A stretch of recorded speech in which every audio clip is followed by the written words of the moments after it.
So మాట్లాడుకుంటూ పోతే చాలా చాలా అంశాలు ఉన్నాయి. ఇక మిగిలిన 2 గ్యారెంటీల అమలు కూడా రాష్ట్ర ప్రభుత్వము కార్యాచరణ రూపొందించబోతుంది. ముఖ్యంగా రేపు భద్రాద్రిలో ఇందిరమ్మ ఇల్లు నిర్మాణానికి సంబంధించినటువంటి ఇక కార్యక్రమం షురూ కాబోతుంది. డబుల్ బెడ్రూమ్ల నిర్మాణం ఏ విధంగా అయితే జాప్యం జరిగిందో, డబుల్ బెడ్రూమ్లో ఏ విధంగా అయితే అవకతవకలు జరిగినాయో అటువంటి ఏ అవకతవకలు ఏ యొక్క జాప్యం లేకుండా ఇక తెలంగాణ ప్రజలకు నిజమైనటువంటి లబ్ధిదారుడికి ఇందిరమ్మ ఇల్లు నిర్మిస్తాము. ఖచ్చితంగా ఒక బాత్రూము ఒక కిచెన్ ఉండాలనేది ఈ యొక్క ఇందిరమ్మ ఇల్లుకు సంబంధించినటువంటి స్టేట్మెంటు. సో చూద్దాం ఈ రాష్ట్ర ప్రభుత్వమైనా మరి డబుల్ బెడ్రూమ్ లెక్క కాకుండా నిజమైన లబ్ధిదారులకు నాణ్యతతో నిజమైనటువంటి నిబద్ధతో మరి ఎటువంటి బంధు ప్రీతి కుటుంబ దోస్తులు ఇటువంటి ఏ ప్రీతి లేకుండా నిజమైన లబ్ధిదారులకు అందిస్తుందా లేదా అనేది మరి చూడాలి రానున్న రోజుల్లో. ఇక 12న మహిళలకు 2500 సహాయం అట. మరి అసెంబ్లీ ఎన్నికల వేళ 6 గ్యారెంటీల్లో 2500 అనేది కూడా ఒక భాగం కాబట్టి ఆ 2500 రూపాయల ఆర్థిక సాయానికి సంబంధించినటువంటి కార్యాచరణ ఆ పథకం అమలుకు సంబంధించినటువంటి విధి విధానాలు కూడా ఇక 12న రూపొందించబోతా ఉన్నారు. మరోవైపు గవర్నర్ కోట ఎమ్మెల్సీ రైతు భరోసాలపై కూడా చర్చ జరుగుతుందట. ఆర్టీసీ ఉద్యోగులకు 21% ఫిట్మెంట్కి సంబంధించిన వార్త అయితే కనిపిస్తూ ఉంది. ఇక అభివృద్ధి అడ్డుకుంటే నగర బహిష్కరణ తప్పదు, ఆయన సంస్కారం చక్కగా లేకనే అతుకుల బొంతల పొత్తు, మోదీని బండకేసి కొట్టుడు తెలంగాణలో ప్రజలు సిద్ధంగా ఉన్నారంటూ అటు బీజేపీ మీద కూడా ఆయన గట్టిగానే రేవంత్ రెడ్డి గారు అడుచుకున్నటువంటి ప్రయత్నం చేశారు. ఇలా అతుకుల బొంత బీజేపీ నిజంగా ఒక్కరే గెలుస్తారనుకుంటే ఎందుకు ఈ పొత్తులు ఈ మద్దతులు అనేది రేవంత్ రెడ్డి గారు అడుగుతూ ఉన్నారు. సో చూద్దాం ఏం జరగబోతుంది అనేది. ఈ నాయకులు మాత్రం వ్యక్తిగత దూషణలకు ఎక్కువగా ప్రిఫరెన్స్ ఇస్తున్నట్టు మనకు స్పష్టంగా కనిపిస్తోంది.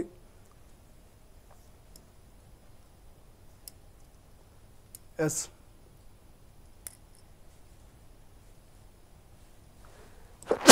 సారీ ఒక్కసారి మనం వెలుగులో చూద్దాం. అన్ని దినపత్రికల్లో సేమ్ ఉన్నాయి కాబట్టి ఇంతకుముందు చదువుకున్నటువంటి ఎమ్మెల్యేని కోరాలని చూస్తే అన్నటువంటి వార్త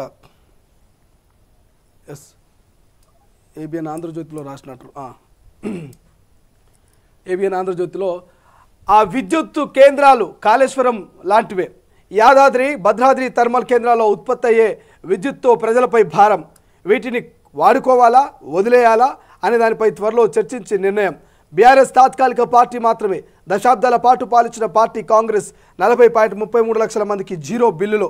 ఇక వ్యవసాయ మోటార్లకు మీటర్లు పెట్టం, కొండలు గుట్టలకు రైతు బంధు ఇవ్వం, పంటలు పండించే రైతులకే ఇస్తాం, వేతనాలు చెల్లింపులు అంగన్వాడీలు ఆశా వర్కర్లు ఇక ఏఎన్ఐఎంలకు ప్రాధాన్యం, ఉప ముఖ్యమంత్రి బట్టి విక్రమార్క వెల్లడి.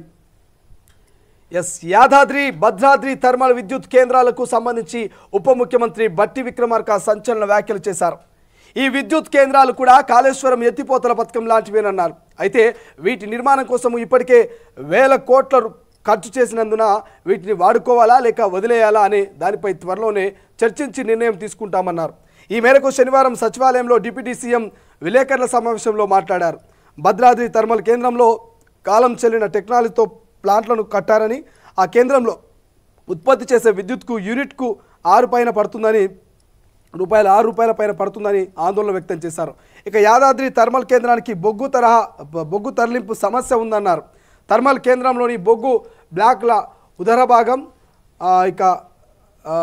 భాగం కట్టాలని, కానీ యాదాద్రి కేంద్రాన్ని అలా నిర్మించినందుకు సుదూర ప్రాంతం నుంచి బొగ్గు తరలించాల్సి ఉంటుందని పేర్కొన్నారు. దీంతో ఈ కేంద్రంలో ఉత్పత్తి అయ్యే విద్యుత్ యూనిట్కు 6 రూపాయల పైన పడుతుందని తెలిపారు. దీంతో పాటు ప్లాంట్ల ఏర్పాటు సకాలంలో పూర్తి కానందువల్ల నిర్మాణ వ్యయం కూడా పెరిగి ప్రజలపై తీవ్రంగా భారం పడుతుందని, ఈ నేపథ్యంలో ఈ 2 థర్మల్ కేంద్రాలని వినియోగించుకునే అంశంపై ఆలోచించాల్సి ఉందని చెప్పారు. ఇక పార్లమెంట్ ఎన్నికల తర్వాత కరెంటు కోతలే ఉంటాయని బీఆర్ఎస్ ఆరోపణలపై బట్టి విక్రమార్క అటు వార్త రాసిరు. కేవలం మనం కొన్ని హెడ్లైన్స్ ఎక్స్ప్లెయిన్ చేసుకునేటువంటి ప్రయత్నం చేద్దాం.